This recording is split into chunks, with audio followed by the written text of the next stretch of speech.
이 시간 함께 나눌 하나님의 말씀은 신명기 7장 1절부터 11절까지 말씀입니다. 제가 읽도록 하겠습니다. 내 하나님 여호와께서 너를 인도하사 네가 가서 차지할 땅으로 들이시고 네 앞에서 여러 민족 헷 족속과 기르가스 족속과 아모리 족속과 가나안 족속과 브리스 족속과 히위 족속과 여부스 족속 곧 너보다 많고 힘이 센 일곱 족속을 쫓아내실 때에 네 하나님 여호와께서 그들을 내게 넘겨 내게 치게 하시리니 그때에 너는 그들을 진멸할 것이라. 그들과 어떤 언약도 하지 말 것이요 그들을 불쌍히 여기지도 말 것이며 또 그들과 혼인하지도 말지니 내 딸을 그들의 아들에게 주지 말 것이요 그들의 딸도 내 며느리로 삼지 말 것은 그가 네 아들을 유혹하여 그가 여호와를 떠나고 다른 신들을 섬기게 함으로 여호와께서 너희에게 진노하사 갑자기 너희를 멸하실 것임이니라. 오직 너희가 그들에게 행할 것은 이러하니 그들의 제단을 헐며 주상을 깨뜨리며 아세라 목상을 찍으며 조각한 우상들을 불사를 것이니라. 너는 여호와 내 하나님의 성민이라. 내 하나님 여호와께서 지상 만민 중에서 너를 자기 기업의 백성으로 택하셨나니 여호와께서 너희를 기뻐하시고 너희를 택하심은 너희가 다른 민족보다 수요가 많기 때문이 아니니라. 너희는 오히려 모든 민족 중에 가장 적으니라. 여호와께서 다만 너희를 사랑하심으로 말미암아 또는 너희의 주상들에게 하신 맹세를 지키려 하심으로 말미암아 자기의 권능의 손으로 너희를 인도하여 내시되 너희를 그 종 되었던 집에서 애굽 왕 바로의 손에서 속량하셨나니 그런즉 너는 알라. 오직 내 하나님 여호와는 하나님이시요 신실하신 하나님이시라. 그를 사랑하고 그의 계명을 지키는 자에게는 천대까지 그의 언약을 이행하시며 인애를 베푸시되 그를 미워하는 자에게는 당장에 보응하여 멸하시나니 여호와는 자기를 미워하는 자에게 지체하지 아니하시고 당장에 그에게 보응하시느니라. 그런즉 너는 오늘 내가 네게 명하는 명령과 규례와 법도를 지켜 행할지니라. 아멘. 오늘 이 시간에는 믿음의 눈을 들어 하나님만 바라보라 라는 제목으로 하나님의 말씀을 나누도록 하겠습니다.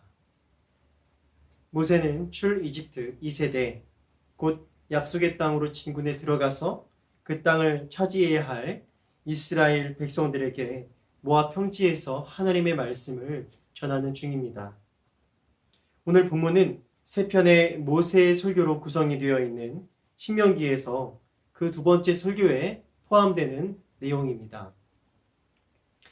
모세는 하나님께서 이스라엘 백성들을 약속의 땅으로 인도해 들이시고 그 땅에 거주하고 있는 일곱 족속을 치게 하실 터인데 그때에 이스라엘이 주의해야 할 것에 대해서 오늘 말씀에서 경고하고 있습니다. 오늘 본문 말씀 1절에는 먼저 그 땅에 살고 있는 원주민들에 대한 정보가 제공되고 있습니다. 그들은 모두 일곱 족속으로 그들은 이스라엘 백성들보다 수가 많고 심지어 힘도 더 센 족속들로 언급이 되고 있습니다.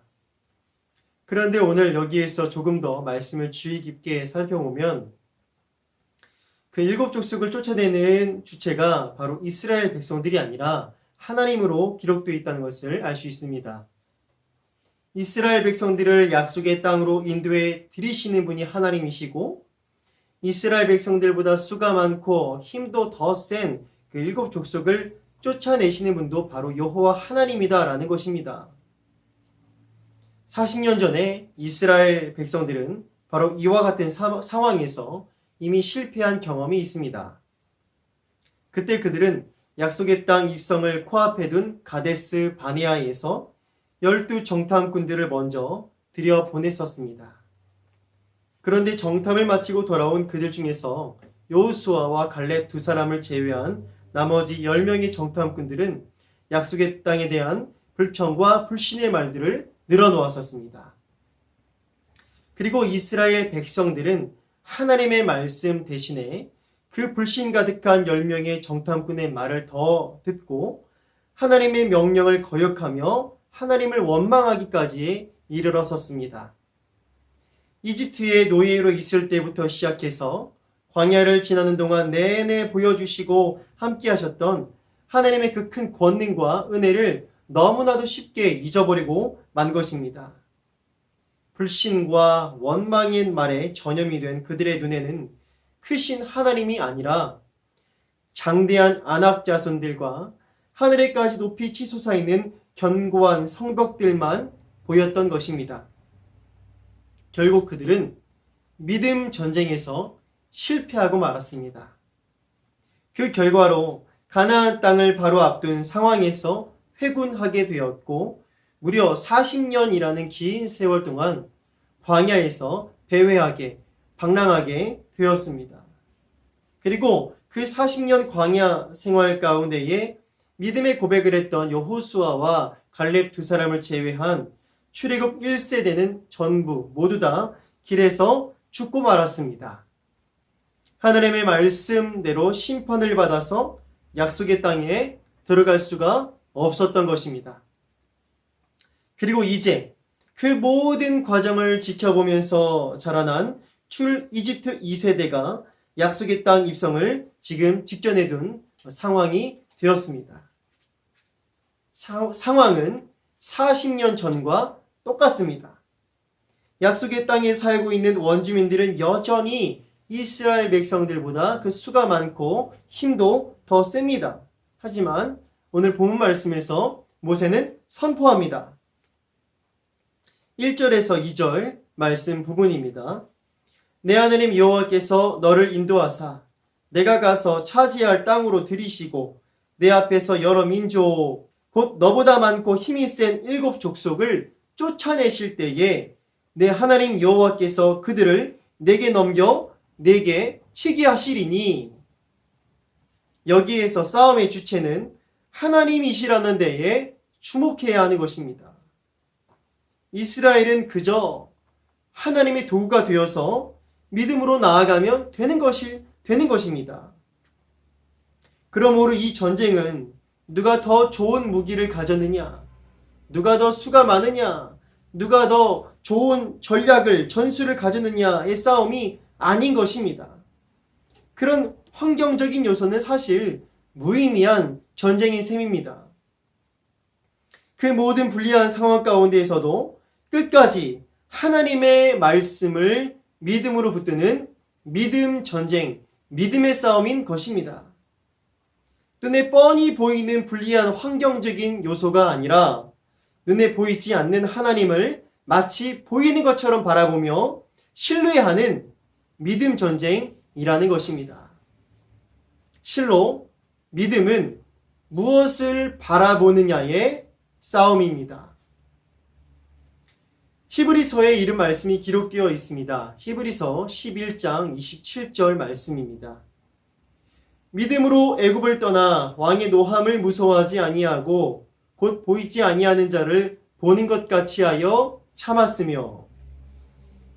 히브리서 말씀을 통해서 우리는 모세가 이집트를 떠날 때에 왕의 분노, 즉 파라오 왕의 분노를 두려워하지 않았다는 것을 알 수 있습니다. 모세는 보이지 않는 분을 마치 보는 듯이 바라보면서 견디어냈던 것입니다. 눈에 보이는 파라오의 막강한 권력이 아니라 오히려 눈에 보이지 않는 전능하신 하나님을 더욱 보는 듯이 바라보면서 나아갔던 것입니다. 이것이 바로 믿음입니다.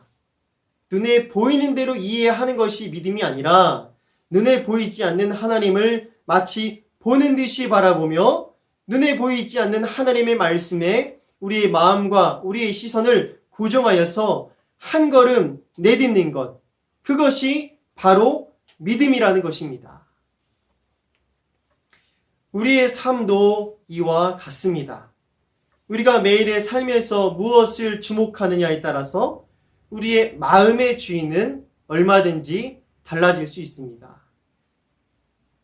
과연 우리는 매일의 삶 속에서 무엇을, 어떤 것을 주목하여 살아가고 있습니까? 결코 넘지 못할 것처럼만 보이는 눈앞에 어려운 현실입니까? 아니면 언제나 나와 함께 하실 것을 약속하신 만군의 주 전능하신 하나님입니까? 언제 그 어떠한 상황 속에서도 말씀하신 하나님을 기억하고 신뢰하며 말씀을 믿는 믿음으로 한 걸음 또 한 걸음을 내딛는 이 시대의 진정한 믿음의 용사가 된 청소년부 우리 모두가 되기를 간절히 소망하며 축복합니다. 아무리 어렵고 팍팍한 현실이라 할지라도 우리가 오직 하나님의 말씀을 따라서 믿음의 한 걸음을 내디딜 때에 하나님께서는 그때 일하시며 하나님께서 친히 열린 길이 되어주신 것을 우리는 반드시 목격하게 될 것입니다. 그러므로 우리는 그저 상황과 눈에 보이는 어려운 여건이 아니라 말씀하신 하나님을 믿음으로 바라보며 나아갈 뿐인 것입니다. 전쟁은 우리에게 속한 것이 아닙니다. 궁극적으로 전쟁은 하나님께 속한 것임을 우리는 기억해야 합니다. 전쟁은 믿음 전쟁입니다. 우리는 그저 눈에 보이는 환경이 아니라 하나님을 믿음의 눈으로 바라보며 어떤 상황 속에서도 포기하지 아니하고 말씀 붙드는 믿음으로 말씀 따라가는 믿음으로 순종하며 나아갈 때에 그때 하나님께서 승리를 주시고 하나님께서 일하신 것을 우리는 경험하게 되는 간증의 사람이 되는 줄로 믿습니다. 출애굽기 14장 13절에서 14절 말씀을 제가 읽겠습니다. 너희는 두려워하지 말고 가만히 서서 여호와께서 오늘 너희를 위하여 행하시는 구원을 보라. 너희가 오늘 본 애굽 사람을 영원히 다시 보지 아니하리라. 여호와께서 너희를 위하여 싸우시리니 너희는 가만히 있을지니라. 아멘. 방금 읽은 이 출애굽기 말씀과 같이 우리 눈앞에 보이는 망망대해의 홍해, 그것을 주목하는 것이 아니라 우리 뒤에 우리를 사로잡고자 우리를 넘어뜨리고자 쫓아오는 막강한 애굽의 군대를 주목하여 바라보는 것이 아니라 그 모든 장애물을 극복하게 하시고 승리를 주실 그 하나님만을 주목하여 바라보며 믿음으로 굳게 서고, 그래서 믿음의 결과를 바라보게 되고 믿음의 결과를 간증으로 경험하게 되어지는 그런 우리 청소년부 모두가 되기를 간절히 소망하며 축복합니다. 이 시간 두 번째 주제로 타협하지 말라, 틈을 주지 말라라는 말씀, 오늘 본문 7장 2절 후반부터 5절까지 말씀을 더 살펴보도록 하겠습니다. 모세는 이제 이스라엘 백성들이 하나님의 인도하심으로 약속의 땅에 들어가서 일곱 족속을 치게 될 때에 명심해야 할 것을 경고하고 있습니다. 2절 말씀입니다. 내 하나님 여호와께서 그들을 내게 넘겨 내게 치게 하시리니 그때에 너는 그들을 진멸할 것이라. 그들과 어떤 언약도 하지 말 것이요 그들을 불쌍히 여기지도 말 것이며, 하나님께서 그 땅 원주민들을 치게 하실 때에 그들을 완전히 멸망시켜야 하며 그들과 서로 통혼하지 말아야 함을 명하고 있는 것입니다. 그 이유는 그들을 불쌍히 여겨서 진멸하지 않고 관계를 맺고 그들과 통혼, 즉 그들과 결혼하였을 때엔 그들이 반드시 이스라엘 백성들의 마음을 돌려서 여호와를 떠나 다른 신들을 섬기게 할 것이기 때문이었습니다. 이스라엘 백성들이 들어가서 차지해야 할 땅에 살고 있던 원주민들은 하나님을 섬기는 민족들이 아니었습니다. 그들은 우상의 제단을 세우고 폭풍을 주장하는 것으로 여겨지는 바알과 아세라라는 우상을 숭배하는 자들이었습니다. 즉 천지를 창조하신 만왕의 왕 하나님을 섬기고 예배하는 자들이 아니라 문란한 우상과 세상에서의 부요함만을 섬기는 자들이었다는 것입니다. 하나님은 오랜 세월 동안 우상을 숭배하며 죄로 가득해진 가나안 땅 일곱 족속을 심판하는 도구로도 이스라엘을 사용하는 것이었습니다. 그러므로 이스라엘 백성들이 그 땅에 들어가서 할 일은 그저 하나님의 말씀에 순종하며 그 땅 백성들을 진멸하고 그들이 세운 우상의 제단을 깨고 돌 기둥을 부수며 아세라 나무 조각상을 찍어버리고 우상들을 불살라버리는 것이었습니다. 바로 죄의 싹을 완전히 제거하는 것, 그것이 바로 이스라엘 백성들이 가나안 땅에서 해야 할 것이었습니다. 이스라엘 통일 왕정 시대에 오늘 본문에서 경고하신 하나님의 말씀을 저버려가지고 비참한 최후를 맞이한 사람이 있습니다. 바로 우리가 지혜의 왕이다 라고 알고 있는 솔로몬 왕입니다. 그는 집권 초기에는 하나님을 잘 섬기는 듯 하였지만 이후에는 많은 이방 여인들을 사랑하였고 수많은 후궁과 첩을 두었습니다. 그 결과 신명기에서 하느님께서 이미 경고하셨던 말씀 그대로 수많은 이방 여인들이 솔로몬의 마음을 돌렸습니다. 그래서 다른 신들을 따르게 하고 말았습니다. 솔로몬은 시돈 사람의 여신 아스타롯과 암몬 사람의 가증한 밀곰 우상을 따랐고요. 심지어 예루살렘 동쪽 산에 모압과 암몬의 가증한 우상을 위한 산당을 건축하기까지 하였습니다. 결국 솔로몬은 하나님의 말씀에 순종하지 않음으로 인해 그 마음이 우상에게로 돌아서게 된 실패한 왕으로 전락하게 된 것입니다. 그의 출발은 좋았지만 하나님의 말씀을 하나 둘 어기기 시작하며 자신을 죄의 자리로 끌어가는 것들을 하나 둘 용인하기 시작했을 때 그는 점점 무너져 내리기 시작한 것입니다.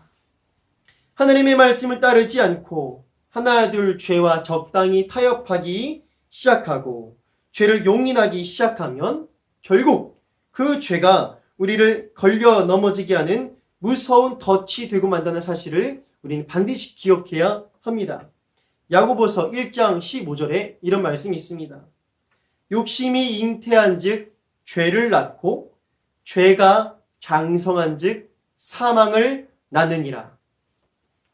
하나님의 말씀을 떠난 아무리 작은 욕심이라 할지라도 그것을 잉태하고 품으면 반드시 죄를 낳게 되고 그리고 그 죄는 결국 가만히 있지 않고 장성한다는 거예요. 점점 자라서 결국 사망을 낳게 된다는 것을 기억해야 합니다. 그러므로 하나님의 말씀을 떠난 욕심은 그것이 크든 작든 결코 타협의 대상이 아닌 진멸의 대상임을 우리는 기억하고 명심해야 합니다. 혹시 우리의 삶에도 하나님과 멀어지게 하는 것이 있진 않은지 돌아보았으면 좋겠습니다. 나로 하여금 죄에 빠지게 하는 것이 있다면 이제는 완전히 절단하고 끊어내야 합니다. 하나님의 말씀에 적당히 순종이란 있을 수가 없습니다. 이 정도는 괜찮겠지 하는 생각으로 적당히 타협하고 넘어가는 것이 있다면 언젠가는 그것이 곧 우리의 발목을 잡는 올무가 되고 말 것이기 때문입니다. 죄의 싹은 완전히 제거해야 합니다. 죄가 우리의 삶에 틈타지 못하도록 하나님과 우리의 사이를 갈라놓지 못하도록 완전히 진멸해야 하는 것입니다. 신명기 7장 16절에 이런 말씀이 있습니다. 내 하나님 여호와께서 내게 넘겨주신 모든 민족을 내 눈이 긍휼히 여기지 말고 진멸하며 그들의 신을 섬기지 말라. 그것이 내게 올무가 되리라. 아멘. 우리 하나님의 말씀을 기억하고 아무리 어려운 상황이라 할지라도 하나님의 말씀을 선택하고 순종하는 걸음을 내딛는 우리가 되기를 소망하며 축복합니다. 그리고 하나님의 말씀에 적당한 순종이 아니라 하나님의 말씀에 100% 순종하며 또 우리 삶 가운데 우리를 넘어뜨리게 할 수 있는 죄의 싹은 완전히 진멸하여 끊어버리는 그런 결단이 있는 우리 청소년부와 우리가 되기를 간절히 소망합니다. 이 시간 다 같이 기도하겠습니다. 하나님 아버지, 함께 말씀을 나누게 해주셔서 감사합니다. 주님, 우리가 살아가면서 나의 연약함과 어려운 환경 그 자체에 우리 시선을 빼앗기는 것이 아니라 하나님의 말씀을 주목하여 믿음으로 바라보고 또 하나님만을 믿음으로 주목하여 바라보고 하나님의 말씀을 따라서 어떤 상황 가운데에도 믿음의 한 걸음을 내딛는 그런 굳건한 믿음의 사람들로 저와 청소년부를 견고하게 세워나가 주시옵소서. 그리고 하나님의 말씀에 적당한 타협과 순종함이 아니라 하나님의 말씀에 철저한 순종으로 반응하며 나아갈 수 있도록 도와주시고 우리 삶 가운데 죄는 용인하지 아니하고 철저히 죄의 싹을 제거하고 하나님의 말씀에 철저한 순종함으로 나아갈 수 있도록 하나님 인도하여 주시옵소서. 그렇게 하나님의 말씀에 순종함으로 하나님의 말씀의 복과 은혜를 누리며 하나님과 날마다 사랑으로 친밀하게 동행 교제하며 살아가는 복된 청소년부와 우리의 인생이 되게 도와주시옵소서. 모든 기도 예수 그리스도 이름으로 기도드리옵나이다. 아멘.